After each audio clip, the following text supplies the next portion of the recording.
За энэ хүү бичлэгийг эхлэхээс өмнө л одоо ямар ч гэсэн эргэж ирээд бичлэгүүдээ бол тогтмол иж эхэлсэн. Тэгээд яг байхгүй авах хугацаанд нийт 9 ширхэг үйлдэл систем гарсан. Тэгээд 9 сүүлэнгийн одоо ярина гэж амласан. Тэгээд ямар ч байсан одоо яг одоо өнөөдрийн бичлэгээр одоо 9 дэх үйлдэл систем бол одоо ярих гад байж байна. iOS 17.4.1. За 3 дахь үеийн iPhone SE дээр iOS 17.4 суусан байхад iOS 17.4.1 апдейтных нь хэмжээ нь 335.7 мегабайттайгаар бол ирсэн байна. За тэгээд апдейт хийхээс өмнө гар утсан дээрх сул зай маань 1892 ГБ байсан бол апдейт хийсний дараа 1963 ГБ бол болчихсон. Энэ нь бол одоо ойрд ерөөсөө хараагүй зүйл болсон. Ягаад гэвэл апдейт хийх болгонд ер нь бол сул зай багасдаг. Тэгээ энэ удаагийн iOS 17.4-ний апдейт бол нэг гоё зүйл болсон нь юу вэ гэхээр ерөөсөө сул зай бол ерөөсөө хэсэгж байгаа маш гоё зүйл болсон. Тэгээд та нар хэрэг өөртөө энийг анзаардаг бол одоо яг эсвэл яг энэ бичлэгэн дээрээс хараад их апдейт хийж байгаа бол одоо та нарын гар утсан дээр сул зайныг хийснүү багаснаа гэдгээ дурдвал надад бол айгаа таатай байна.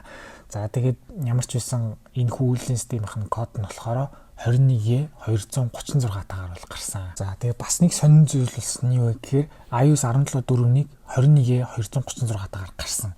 Гэсэн чинь яг тухайн үед гарснаас хойш 7 хоногийн дараа дахиад 2 дахь одоо шинжилсэн гэх үш арай шинэ iOS 17.4-ийг бол гаргасан Apple-ийн зүгээс.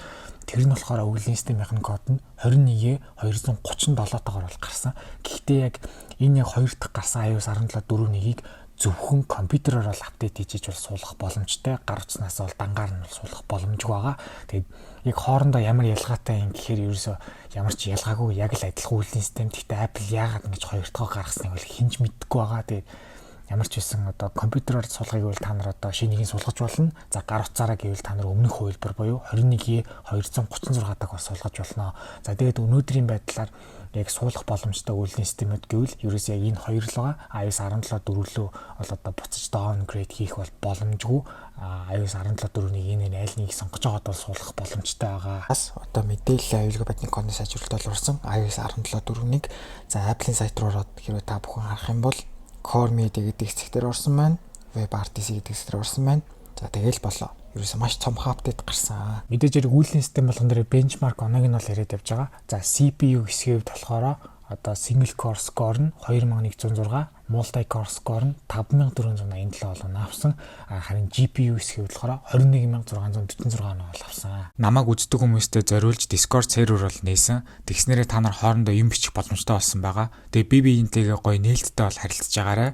Тэгээд Discord маань нэгтгэхийг хүсвэл description хэсэг дээр линкийг нь тавьсан байгаа. YouTube сувг маань membership-тэй болсон. Тиймээс намайг үзэж дэмждэг хүмүүс өөрсдийн сонголтоор member болж намайг дэмжих боломжтой болсон байгаа. Хэрвээ та нар iOS 17.4-ний үйлдлийн системийг яг одоо ашиглаж байгаа бол ажиллагааны хувьд болон батарейны хувьд та нарын ямар гар утсан дээр хэр байгаа вэ гэдэг бол комент секторыг бичиж бусдтайгаа бол заавал хуваалцаарай. За харин туршилтад үйлдлийн системийн хувьд болохоор мэдээж хэрэг iOS 17.5 одоо public beta 4 дээр бол явж байгаа.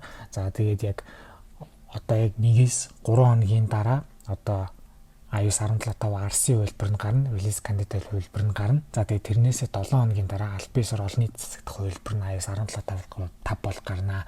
Ойролцоогоор л ерөөсөө 5 дугаар сарын 3 дугаар 7 хоног буюу 5 сарын 14-өөс ер нь 17-ны хооронд бол одоо iOS 17.5 гарна гэж бодож болно. Тэгээд ихэн зөвгөн буруу юм аа гэж асууж байгаа. За мэдээж хэрэг аюулгүй байдал талаасаа бодох юм бол iOS 17.4-ийг бол апдейт хийх хэрэгтэй. Харин батарей талаасаа бодох юм бол 3 iPhone бол олдсон. Ер нь батарейны репорт муутай.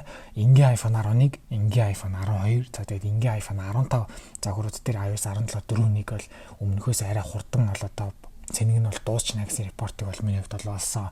За тэгээд ер нь бол iOS 17.4-ийг ер нь аль мэдээ нь бол яваадсан.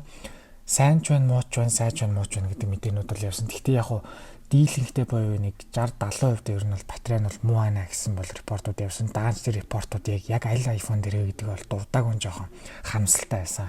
Харин яг iPhone-ууд дуртсан яг тэр iPhone дээр сайн байсан гэвэл iPhone 15 Pro Max, iPhone 14 Pro Max, за тэгээд энгийн iPhone 13, 2 дахь үеийн iPhone SE, 3 дахь үеийн iPhone SE-нүүд дээр ер нь бол энэ апдейт бол нэлээд гайгүй өмнөхөөсөө батарей нь хамаагүй сайн байна гэсэн репортууд бол болсон.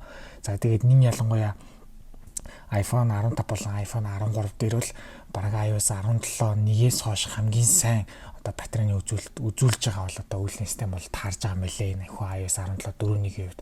Тэгээд ямар ч саяны PT апдейт хийгэрэй гэсэн 3 iPhone iOS 17.5-ыг хүлээгээрээ тэгээд iPhone 11, iPhone 12, iPhone 15 долоогоо. Тэгээд ямар ч үсэн хэдүүлээ дараагийнхан гарах үйлдэл системийн батарей нь бол сайн байгаасаа гэж бол одоо найдацгаая. Та нар бол энэ бичлэгийг бол яг 5 сарын 7-ны оройн ер нь бол 6 цагт ер нь бол яг үзэж бол таарах бах. Тэгээд яг тухайн үед яг энэ бичлэг маань цацагдаад ерөөсөө нэг ойролцоогоор ерөөсөө 4 цагийн дараа л ер нь дараагийн одоо Apple-ийн ивент бол шууд одоо лайв болж явна. Тэгээд ямар ч үсэн орой одоо энэ бичлэг цацагдсанаас 4 цагийн дараа шөнийн 10 цагт бол хэдүүлээ лайваар л уулзцаах нэ. За тэгээд тэр болтол түр баяртай.